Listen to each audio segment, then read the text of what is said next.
দীর্ঘদিন ধরে এমনি 30-40 বছর উপরে ছিল এখানে। এতদিন ধরে আমি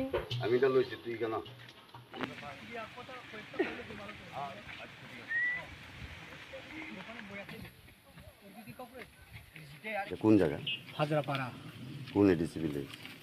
কাকড়াছড়া এডিসি ভিলেজ। আচ্ছা, এখানে কত পরিবার থাকে? আমরা এখানে টোটাল 226-27 পরিবার আছে। এই কি সমস্যা আপনার? আমরা এখানে সমস্যা হইলো, আপনারা সামনে আমি কথা একটু উল্লেখ করলাম, আমরা এত দীর্ঘদিন ধইরা আর সমস্যা তো কম আছে, কিন্তু বিশেষভাবে সমস্যা জলের উপর সমস্যা। কেন সমস্যা?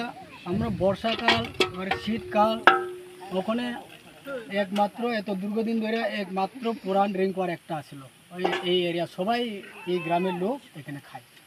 এটার জন্য আপনারা মিডিয়া স্যারে আমি কইলাম, আমরা যেহেতু যেভাবে আগামী দিনে যতটুকু তাড়াতাড়ি আমরা জলের ব্যবস্থা করে দিতে পারলে আমরা খুবই ভালো। এই লাগে আমরা সবাই মেয়ে লোক আইছিল, আবার পরিবার বাচ্চা টাচ্চা লইয়া ওখানে পর্যন্ত আসে। জলে লাগে কোনো সময় 12টা-1টা রাত্রে আওয়ান লাগে, কার আগে পাইলাম বা আমি যদি পরে হই তাহলে জল পাইতো না। এই লেগে আমি জলের লেগে আপনারা কইলাম।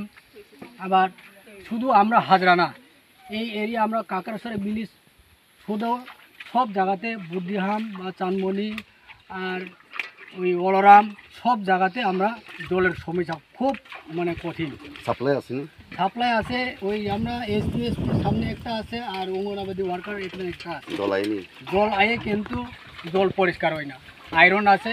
কিন্তু এইটা রান্না টান্না করলে বাডও সেন গন্ধ খারাপ আয়ে, এই লেগে আমি বাডও রান্ধ কোনো ভালো হয়।